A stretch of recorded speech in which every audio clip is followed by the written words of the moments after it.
स्वागत है सम्राट क्लासेस बाय अरुण में। मैं अरुण सुग्री कुशवाहा।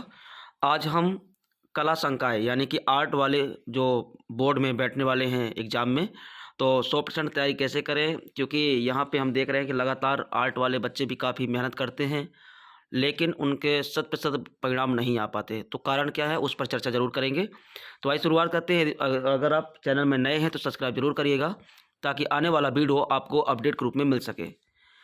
सबसे पहला एनसीईआरटी ही आपकी मुख्य किताब हो। क्या है कि दरअसल हम हमेशा प्राइवेट पब्लिकेशन पर निर्भर रहते हैं, और ऐसा होता है कि अपन 90% प्राइवेट पब्लिकेशन पर निर्भर रहते हैं और एनसीईआरटी को कुल 10% टच करते हैं।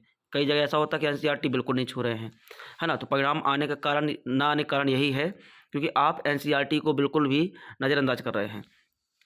दरअसल क्या है, एनसीईआरटी से ही प्रश्न आते हैं, और इसमें से जैसे जो महत्वपूर्ण बिंदु रहेंगे वो है कि हर चैप्टर का हाइलाइटेड सार तैयार करें, कठिन शब्दों की सिंपल परिभाषा बनाएं, और हर विषय के टॉपिक वाइज शॉर्ट नोट्स बनाएं। इसके बाद आंसर राइटिंग ही असली गेम चेंजर। ठीक है, तो सबसे पहले आपको आंसर राइटिंग की कला भी होनी चाहिए। जैसा विषय है वैसा कला होनी ही चाहिए। तो 100% लाने के लिए जब आप बोर्ड पैटर्न में लिखना ज़रूरी रहता है। जैसे कि लंबे उत्तर कैसे लिखें, तो शुरुआत में 2 से 3 लाइन का इंट्रोडक्शन लिखें, बीच में हेडिंग और सब हेडिंग हो। इसके बाद पॉइंट्स में लिखें, पैराग्राफ नहीं। जहाँ संभव हो डायग्राम, फ्लो चार्ट या मैप बनाएं। अंत में 1 से 2 लाइन निष्कर्ष लिखें। छोटे उत्तर कैसे लिखें, तो 3 से 4 पंक्तियों में पूरा जवाब लिखें। एकदम सटीक शब्द और मुख्य तथ्य हों। हर विषय की स्ट्रेटजी कैसी होनी चाहिए, जैसे हिस्ट्री है तो घटनाओं का क्रम होना चाहिए, मुख्य तिथियाँ, व्यक्तित्व और परिणाम याद रखें, और मानचित्र प्रैक्टिस जरूर करें। जैसे पॉलिटिकल साइंस में संविधान, संस्थाओं और व्यवस्थाओं में के मुख्य पॉइंट याद रखें, और जवाब में आर्टिकल नंबर डालना आपको बोनस देता है।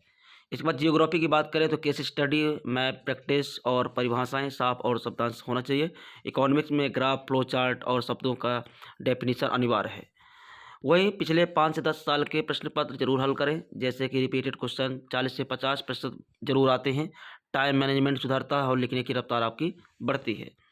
इसके बाद आपको जो कॉपी जितना अच्छा लिखेंगे उतने आपको हाई मार्क्स मिलेंगे, है ना? तो प्रेजेंटेशन जो होना चाहिए बहुत बेहतर होना चाहिए। तो यानी इसमें हम बात करें तो कॉपी में अच्छा लिखना उतना ही ज़रूरी है। साफ़ सुथरी हैंड राइटिंग होनी चाहिए। नीला पेन हेडिंग के लिए काला हो, और मार्जिन बनाएं, और हर उत्तर के बाद एक लाइन छोड़ें।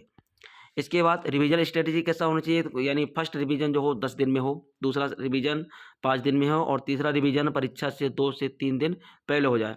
और सिर्फ शॉर्ट नोट्स और महत्वपूर्ण प्रश्न पर ध्यान दें। यानी कि आपको खुद लिखित शॉर्ट्स नोट्स बनानी चाहिए।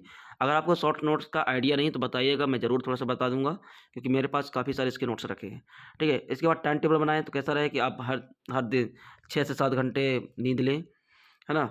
और इसके बाद 2 घंटे थ्योरी पढ़ें, 2 घंटे आंसर राइटिंग पढ़ें, और 1 घंटा रिवीजन पढ़ें, और 30 मिनट यानी लगभग आधा घंटा आप मैप और डायग्राम प्रैक्टिस ज़रूर करें। तो बोर्ड परीक्षा में बेहतर परिणाम हेतु हमारे परिवार की तरफ से हार्दिक शुभकामनाएँ, और यदि आप चैनल में नए हैं तो सब्सक्राइब जरूर करिएगा। धन्यवाद।